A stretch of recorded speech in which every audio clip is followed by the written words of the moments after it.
हर रोज एक नई कहानी देखने के लिए चैनल को सब्सक्राइब करें और बेल आइकन दबाना ना भूलें।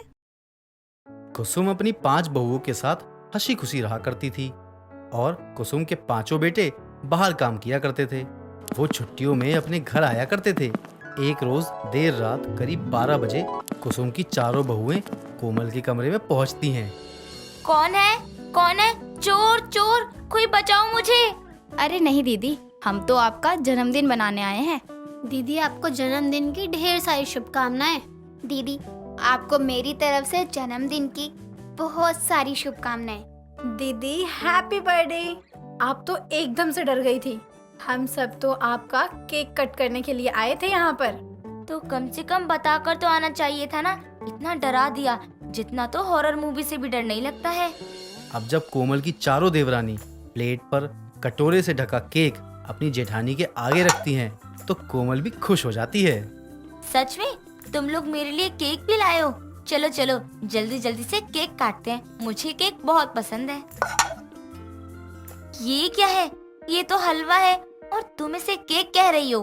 अरे दीदी क्या करते जब हमें यहाँ दूर दूर तक केक की दुकान नहीं मिली, तो तभी तो हमने ये हलवे का केक बनाया है। बल्कि हमने तो बहुत ढूंढा लेकिन हमें तो केक मिला ही नहीं। अरे हटाओ इसे, इससे अच्छा तो तुम लोग मेरे लिए कोई मिठाई या चॉकलेट ही ले आते। अरे दीदी मैंने तो कहा ही था कि माँ जी के लिए हम कुछ अच्छा सा ले चलते हैं जब हमें केक नहीं मिल रहा है तो। लेकिन मैंने ही इन्हें कहा है कि हलवा का केक बना दे, क्योंकि हम बहुत दूर तक गए लेकिन हमें सिर्फ निराशा हाथ लगी।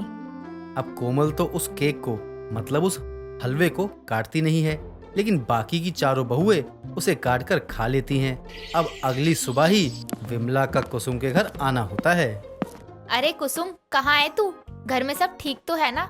रात में तेरे घर से इतनी शोर क्यों आ रहा था? अरे तू तो जानती है मेरे घर में कोई 1-2 नहीं, पूरे 5-5 आफत है। कब मेरे घर में भूकंप आ जाए ये कह नहीं सकते। हे भगवान, मैंने सोचा ना जाने आधी रात कुसुम के घर में क्या ही हो रहा है। कहीं सारी बहुएं मिलकर कुसुम को इस उम्र में तो नहीं मार रही हैं? अरे नहीं नहीं, इनमें से किसी का मरण दिन था। मेरा मतलब है जन्मदिन था। तो केक शेक तो कटा ही होगा। अब आ ही गई हूँ तो थोड़ा सास सम्मान समझकर मुझे भी थोड़ा केक खिला ही दो। अरे आंटी, आपने गलत मांग कर दी। आप तो जानती है ना कि इस पूरे मोहल्ले में कहीं भी केक की दुकान नहीं है। अरे ये तो तू सही कह रही है। मेरे पोते गोलू का 1 महीने पहले जन्मदिन था। बेचारा बहुत रोया केक के लिए, लेकिन केक कहीं मिला ही नहीं है आसपास। अरे मेरी 3 नंबर वाली बहू है ना, काजल, उसके बाप की केक की दुकान है। उसे बहुत अच्छा केक बनाने आता है। अरे ये तो बड़ा ही अच्छा हुनर है तेरी बहू में। लेकिन सच कहूँ तो कुसुम तो इसका फायदा उठा सकती है। एक छोटी सी केक की दुकान क्यों नहीं खोल लेती? अरे दादा, ये मैंने पहले क्यों नहीं सोचा। लेकिन कुछ भी बोल बिमला, तू है थोड़ी जलनखोर, लेकिन कभी कभी सोचती अच्छा है और बोलती कम अच्छा है। विमला के मुंह से ना जाने अनजाने में निकला ये शब्द कुसुम के लिए किसी वरदान से कम साबित नहीं होता था। अब विमला के जाने के बाद ही कुसुम अपनी बहुओं को इस आइडिया के बारे में बताती है और खुशी खुशी कुसुम की बहुएं भी केक की दुकान खोलने के लिए मान जाती हैं। और जल्द ही कुसुम की 5 बहुएं अपना अपना कुछ ना कुछ गहने जेवर बेचकर केक की दुकान में पैसा लगाती हैं।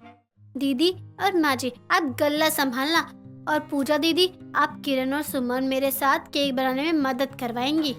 ये सही रहेगा। चलो अपने अपने काम पर लग जाओ।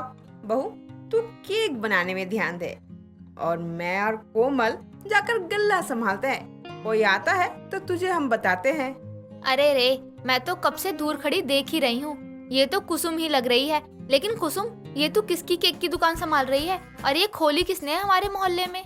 अरे ये दुकान मेरी ही है, तुझे पता नहीं है क्या? साथ में मेरी 5 बहुएं भी हैं। मैंने सोचा बैठी रहती हूँ, कुछ काम ही कर लूँ। देखा, मैंने कहा था ना मेरा आइडिया तेरे काम आएगा। चल लगी रह, मैं चलती हूँ। तेरे धंधे के समय पर मेरा क्या काम। अब विमला के जाते ही कुसुम की दुकान पर एक ग्राहक आता है और वो केक का ऑर्डर देकर चला जाता है। देर शाम जब वो केक लेने आता है तो केक को देखकर बहुत ज्यादा खुश होता है। बहू ऐसे ही मन लगाकर काम कर, ये काम अच्छा चल पड़ा तो बहुत अच्छी कमाई होने वाली है। वैसे काजल, तूने केक बड़ा ही प्यारा बनाया है। उस कस्टमर को भी केक बहुत पसंद आया।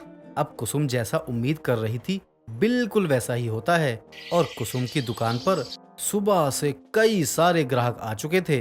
अब कुछ समय के बाद ही वो आदमी फिर आता है जो कुसुम का पहला ग्राहक था।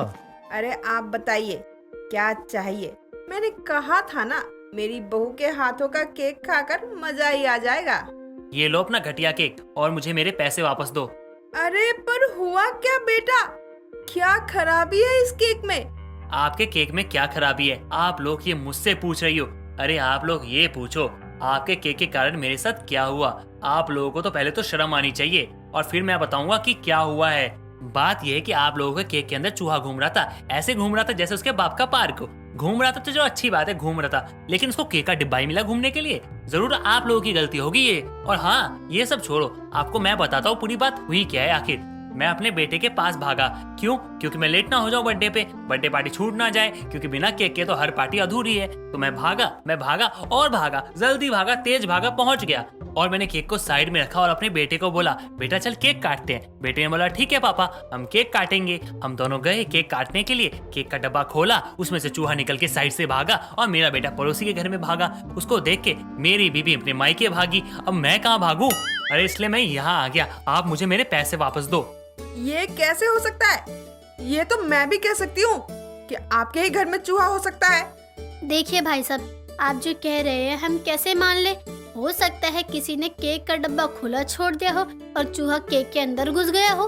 क्या पता कैसे घुसा? मेरा क्या फूफा या मामा लग रहा है क्या, जो मुझे आके बोलेगा भांजे मैं केक के डब्बे में घुस जाओ? मैं बोलूंगा हाँ घुस जाओ। अरे मुझे क्या पता, मुझे मेरे पैसे वापस दो।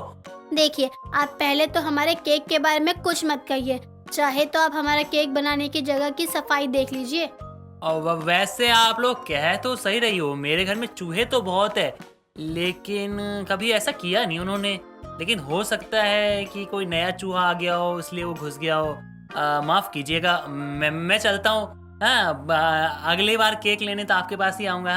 हाँ, थोड़ा ध्यान मैं भी देता हूँ अपने घर पे, जाके अपनी बीबी को पहले मना के ले आऊँ, वरना दिक्कत हो जाएगी। अब काजल तो उस आदमी को समझाकर भेज देती है और उसके जाने के बाद कुसुम और बाकी सब काजल की तारीफ करते हैं कि उसने ग्राहक को कैसे समझाया। क्या बात है काजल, क्या समझाया है तूने उसे? वैसे उसके घर में ही चूहे घुस गए होंगे। चलो, आज बहुत ऑर्डर आया है, मुझे ऑर्डर पूरा करना है और आप दोनों गले और दुकान पर ध्यान दो। अरे कुसुम, मैं देख रही थी कोई तेरी दुकान पर आकर चिल्ला रहा था। अरे नहीं, वो तो कह रहा था बहुत अच्छा क्या यहाँ पास में दुकान खोलकर। मेरे घर में 10-12 बच्चे हैं, यहीं से उनके जन्मदिन पर केक ले जाया करूँगा। बच्चे हैं या क्रिकेट की पूरी टीम? बताओ, 10-12 बच्चे, तभी तो हमारे गलियों की जनसंख्या बढ़ रही है। और क्या कहूँ, ना जाने कहाँ से आते हैं ये बच्चे। अरे विमला, खड़ी क्यों है? आना, बैठ। नहीं, तू अपनी दुकान पे ध्यान दे। मैं भी जरा सोच रही हूँ कि कुछ करने का। मेरी बहू पूरे दिन टीवी देखने में निकाल देती है, वो भी तेरी इन बहुओं की तरह कुछ कर ले तो क्या बुराई है? 4 पैसे ही तो आएंगे घर में। कहीं तो मेरी बहुओं को मेहनत करता हुआ देख ये सब तो नहीं कह रही है ना? अरे नहीं कुसुम, तेरी बहुओं को देख जले मेरा दुश्मन। लेकिन कुछ भी कह कुसुम, तेरी 5 बहुओं को देख पहले लगता था कि कुसुम के घर में कितना बोझ है। आपका मतलब क्या है विमला आंटी? अरे मतलब कितना खर्चा आता होगा कुसुम के घर का। लेकिन अब तो तेरी बहुओं को काम करता हुआ देखती हूँ तो लगता है कुसुम के 5 बेटे तो सेट थे ही, अब बहुएं भी कमाने लगी। ये तू तो सही कह रही है विमला। कुसुम को भी पहले अपनी बहुओं को देखकर लगता था कि उसने अपनी फैमिली में इन लड़कियों की शादी करवाकर बहुत बड़ी गलती कर दी है। तभी तो उसे अपने घर में 1-2 नहीं बल्कि चारों तरफ बस लोग ही लोग दिखा करते थे। लेकिन विमला के एक आइडिया के बाद उसकी तो मानो पूरी की पूरी जिंदगी बदल गई। उसका वक्त बदल गए, उसके जज्बात बदल गए और सिर्फ उस एक आइडिया की वजह से कुसुम की 5 बहुएं अब बहुत ही मेहनती बन गई थीं। दोस्तों, अगर आपको ये कहानी पसंद आई तो इसे लाइक करें, शेयर करें और कमेंट करके बताएं कि कहानी में आपको सबसे अच्छा क्या लगा।